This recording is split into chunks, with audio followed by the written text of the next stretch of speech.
ನಮಸ್ಕಾರ. ನಾನು ಚಂದ್ರಶೇಖರ್ ಕೆದ್ಲಾಯ, ಆನೇಕಲ್ಮಠ, ಬೆಳಲ್ಕೊಪ್ಪ. ಈ ಹಿಂದೆ ಮೂಲವ್ಯಾಧಿ ಮತ್ತು ಗ್ಯಾಸ್ಟ್ರಿಕ್ ಬಗ್ಗೆ ಸಾಕಷ್ಟು ವಿಡಿಯೋಗಳನ್ನು ಯೂಟ್ಯೂಬ್ನಲ್ಲಿ ಇಟ್ಟಿದ್ದೆ. ಇವತ್ತೊಂದು ವಿಶೇಷ ಮಾಹಿತಿ ಇಡೋಣ ಅಂತ ಅನ್ನಿಸ್ತು. ಸಾಕಷ್ಟು ಜನ ಮೂಲವ್ಯಾಧಿ ಸಮಸ್ಯೆ ಇದ್ದು ಶಸ್ತ್ರಚಿಕಿತ್ಸೆ ಮಾಡಿಸ್ಕೊಳ್ತಾರೆ, ಆದರೂ ಗುಣ ಆಗಲ್ಲ, ಮತ್ತೆ ಪುನಃ ತೊಂದರೆ ಬರುತ್ತೆ. ಅದಕ್ಕೆ ಕಾರಣ ಏನು ಅಂತ. ಮುಖ್ಯವಾಗಿ ಮೂಲವ್ಯಾಧಿ ಚಿಕಿತ್ಸೆ ನಾನು ಕೊಡಬೇಕಾದ್ರೆ ಯಾಕೆ ತೊಂದರೆ ಬಂತು, ಏನು ಆಹಾರ ಕ್ರಮ ಅನುಸರಿಸ್ತಿದ್ದಾರೆ, ಮತ್ತು ಗ್ಯಾಸ್ಟ್ರಿಕ್ ಅಥವಾ ಪಿತ್ತ ಈ ರೀತಿ ಬೇರೆ ಏನೇನು ಸಮಸ್ಯೆ ಇದೆ ಅದನ್ನೆಲ್ಲ ಅರ್ಥ ಮಾಡಿಕೊಂಡು ನಂತರ ಅವುಗಳನ್ನ ಕಂಡುಕೊಂಡು ಮತ್ತು ಆಹಾರ ಕ್ರಮ ಏನು ಅನುಸರಿಸಬೇಕು, ಅದು ಪ್ರಾಬ್ಲಮ್ ಇದ್ದಾಗ ಯಾವ್ಯಾವ ಆಹಾರ ತಿನ್ನಬಾರದು ಅನ್ನೋದು ಮುಖ್ಯವಾಗಿ ಹೇಳಲೇಬೇಕು.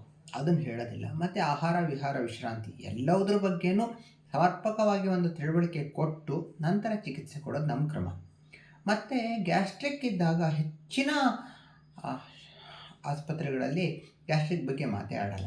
ಗ್ಯಾಸ್ಟ್ರಿಕ್ ಗುಣ ಮಾಡದೇನೆ ಯಾವುದೇ ಮೂಲವ್ಯಾಧಿ ಚಿಕಿತ್ಸೆ, ಯಾವ ರೀತಿ ಪೈಲ್ಸ್ ಇರಲಿ, ಫಿಶರ್ ಇರಲಿ, ಪಿಸ್ತೂಲ ಇರಲಿ, ಯಾವುದೇ ರೀತಿ ಸಮಸ್ಯೆ ಇದ್ದರೂ ಗ್ಯಾಸ್ಟ್ರಿಕ್ ಗುಣ ಮಾಡ್ದೇನೆ, ಅಥವಾ ಪಿತ್ತ ಇರುತ್ತೆ, ಪಿತ್ತ ಇದ್ದಾಗ ಪಿತ್ತ ಗುಣ ಮಾಡ್ದೇನೆ ಮೂಲವ್ಯಾಧಿಗೆ ಶಸ್ತ್ರಚಿಕಿತ್ಸೆ ಮಾಡಿ ಅದೇನೋ ಗುದದ್ವಾರದಲ್ಲಿ ಒಂದು ಸರ್ಜರಿ ಮಾಡಿಬಿಟ್ರೆ ಅದು ಗುಣ ಆಗಲ್ಲ. ಇನ್ನೊಂದು ವಿಷಯ, ಮೂಲವ್ಯಾಧಿ ಅಂದಾಗ ಸಾಕಷ್ಟು ಜನ ನಂದು ಹೀಟ್ ಬಾಡಿ ಅಂತಾರೆ. ಹೀಟ್ ಬಾಡಿ ಎಂದಾಗ ಆಗಾಗ ಬಾಯಲ್ಲಿ ಹುಣ್ಣಾಗ್ತಾ ಇರುತ್ತೆ, ಮತ್ತು ಪಾದ ನೆತ್ತಿ ಎಲ್ಲ ಉರಿ ಬರ್ತಾ ಇರುತ್ತೆ, ಕೈ ಕಾಲು ತುಂಬ ಹೊಡಿತಾ ಇರುತ್ತೆ, ಈ ರೀತಿ ಎಲ್ಲ ಸಮಸ್ಯೆ ಇರುತ್ತೆ. ಜೊತೆಗಲ್ಲಿ ವೈಟ್ ಡಿಸ್ಚಾರ್ಜ್ ಇರುತ್ತೆ ಲೇಡೀಸಲ್ಲಿ, ಮುಟ್ಟಿನ ಕೆಲವು ದೋಷಗಳಿರ್ತವೆ. ಇದೆಲ್ಲ ಹೀಟ್ ಬಾಡಿಯಿಂದಲೇ ಬರುತ್ತೆ. ಮೆನೋಪಾಸ್ ತೊಂದರೆಗಳು ಅಂಥವೆಲ್ಲ ಏನಾಗುತ್ತೆ, ದೇಹವನ್ನು ಒಳಗಿನಿಂದ ಸರಿ ಮಾಡಬೇಕು, ಹೀಟ್ ಬಾಡಿಯನ್ನು ಸರಿ ಮಾಡಬೇಕು, ಆಗ ಗುಣ ಆಗುತ್ತೆ. ಅದು ಬಿಟ್ಟು ಅಲ್ಲೇನೋ ಶಸ್ತ್ರಚಿಕಿತ್ಸೆ ಮಾಡಿದರೂ ಹೀಟ್ ಬಾಡಿನ ಸರಿ ಮಾಡಲಿಲ್ಲ ಅಥವಾ ಗ್ಯಾಸ್ಟ್ರಿಕ್ನ ಸರಿ ಮಾಡಲಿಲ್ಲ ಅಂತ ಒಂದಷ್ಟು ಹಣ ತೊಗೊಂಡು ಕಳಿಸ್ತಾ ಇದ್ದಾರೆ.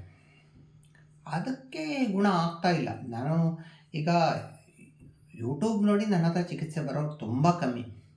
ಹಾಗೆ ಫೇಸ್ಬುಕ್ನಲ್ಲಿ ಒಂದಷ್ಟು ಜನ ಪರಿಚಯ ಆಗಿ ಬರ್ತಾ ಇದ್ದಾರೆ. ಇನ್ನು ನನ್ನ ಪೇಷಂಟ್ಗಳ ಪ್ರಚಾರ ಮಾಡಿ ನಾನೇನು ಯೂಟ್ಯೂಬ್ಗೆ ಹಾಕಬೇಕಾದ್ರೆ 1200 ಜನರಿಗಾಗಿತ್ತು, ಈಗ 1800 ಜನ ದಾಟಿದೆ, ಚಿಕಿತ್ಸೆಗೆ ಬರ್ತಿದ್ದಾರೆ.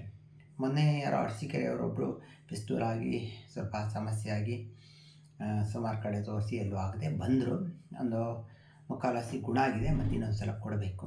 ಸುಮ್ಮನೆ ಒಂದು ಮಾಹಿತಿ ಇಡೋಣ ಅಂತ ಕಾಣ್ತು. ಯಾರಾದರೂ ಉಪಯೋಗ ಪಡ್ಕೊಳ್ಳಿ ಅಂತ, ಒತ್ತಾಯ ಏನಿಲ್ಲ. ನಮಸ್ಕಾರ. ವಿಡಿಯೋ ಇಷ್ಟ ಆದರೆ ಲೈಕ್ ಮಾಡಿ, ಯಾರಿಗಾರು ಶೇರ್ ಮಾಡಬೇಕು ಅಂದರೆ ಶೇರ್ ಮಾಡಿ. ಯಾರು ಬರೋರಿದ್ದರೆ ಬಂದು ತೊಗೊಂಡು ಹೋಗಬೇಕು. ಮೂಲವ್ಯಾಧಿ ಚಿಕಿತ್ಸೆ ನಾನು ಕಳಿಸೋದಿಲ್ಲ.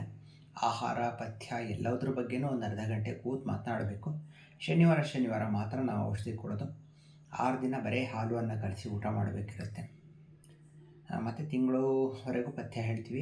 ಯಾವುದೇ ಔಷಧಿಗಳಿರಲ್ಲ. 3 ದಿನಕ್ಕೆ ಔಷಧಿ ಇರುತ್ತೆ, 6 ದಿನ ಪಥ್ಯ ಇರುತ್ತೆ. ಹೆಚ್ಚೇನು ಕಷ್ಟ ಇಲ್ಲ, ಗುಣ ಮಾಡ್ಕೊಳ್ಬೋದು. ಹೇಳಲಿಕ್ಕೆ ಇಷ್ಟಪಡ್ತೀನಿ. ನಮಸ್ಕಾರ.